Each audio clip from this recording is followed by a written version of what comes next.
第11章，编要点，百折不挠，埋头苦干。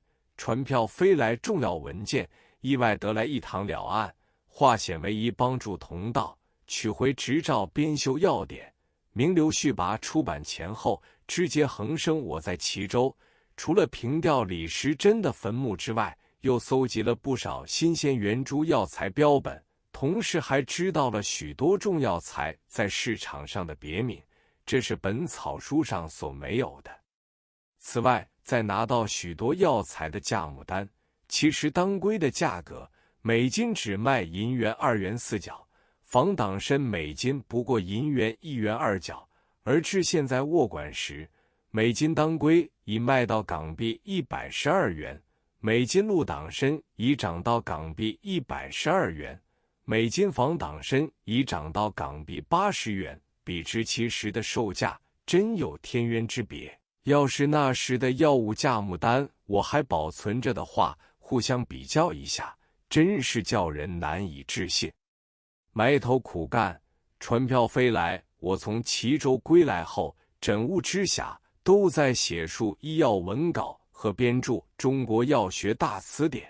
这一段时期，真可以说是闭门谢客，埋头苦干，外间什么事都不加闻问，仿佛与世隔绝一般。忽然有一天，上海第一特区地方法院送来一张传票，我一看之下，原来是一位同道陆渊雷控诉我诽谤罪，要我赔偿名誉损失2万4千元。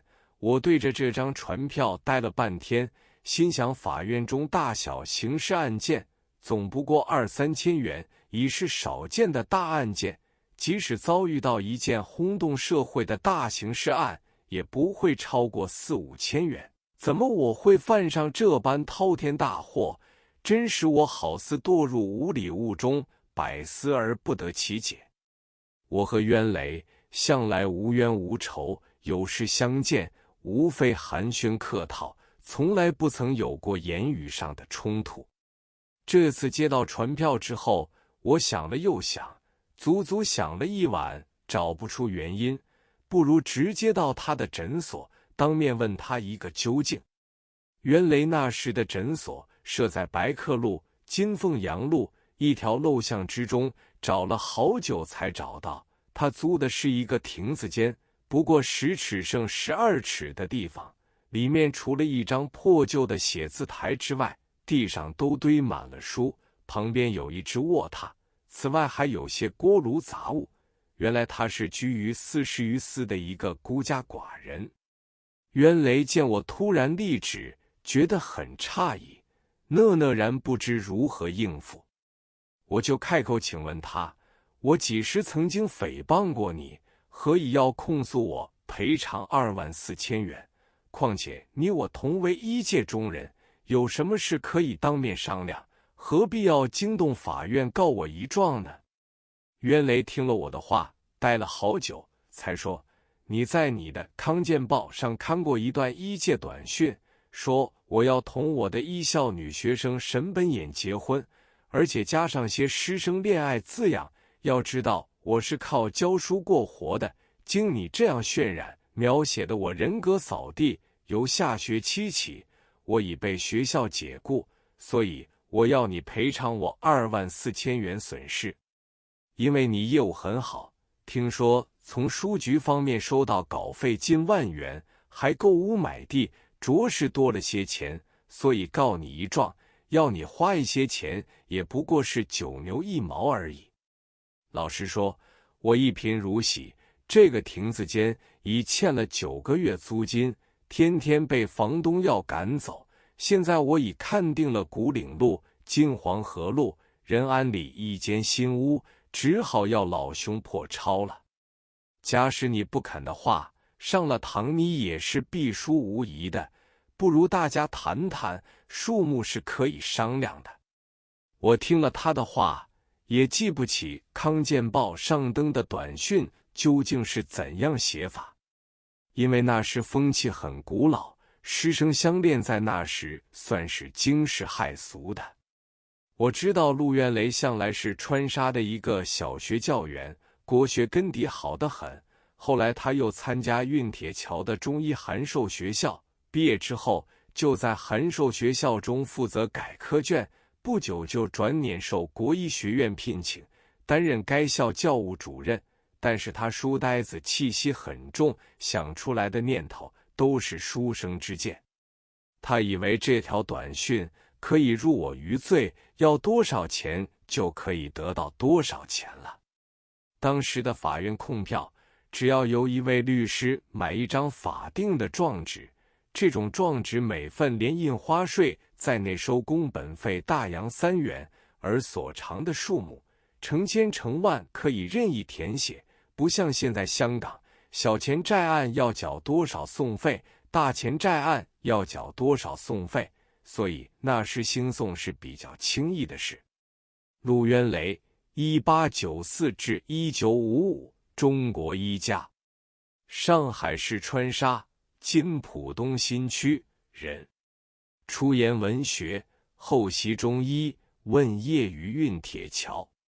曾与张次公等在上海合办上海国医学院。解放后，曾任第1届全国人大代表、上海市中医学会主任委员等。主要著作有《伤寒论今世》《金匮要略今世》《陆氏论医集》。我听渊雷的话之后，只觉他的书生之见太重，求才之欲太高。本来读书人轻易不肯言钱，但是他却痴心妄想的厉害，因此思想便钻进了牛角尖中，以为一指入宫门就可以守到钱来。我见到他起居上这般窘迫，深知他穷是实在的。我凝神想了半天，说：大家打开天窗说亮话，你既然为了想搬家，古岭路房屋的租值每月不过100多元，先付3个月租金也不过400元，再加上一些搬迁费，大概600元就能如愿了，何必狮子大开口呢？要知道，一个人赚钱，1000元与2000元就有很大的距离，何况上万的数目更是谈不到。我希望你想得明白些，最好撤回状纸，我送你600元作为了结吧。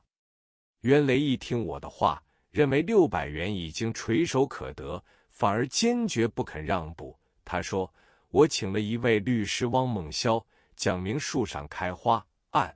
所谓树上开花，即是请律师时不花钱，要等案子结束之后所得的赔偿费3、7分账。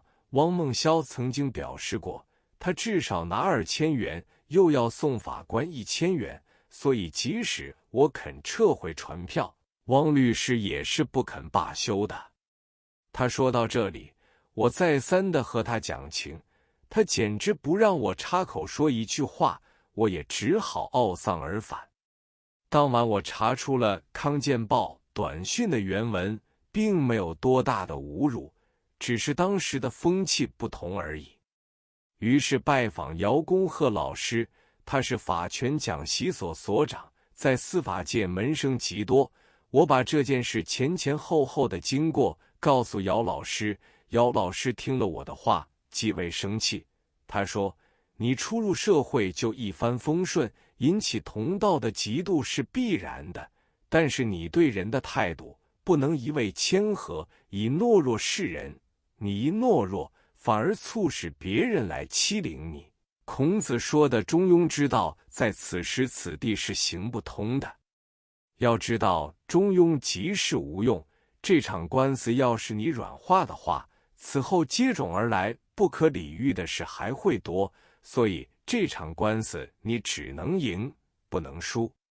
你怎能亲自去向原告讲情呢？依着错就会着错。我要教你做人之道，无事不生事，有事不怕事。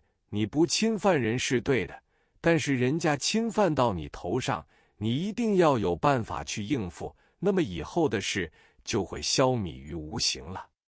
他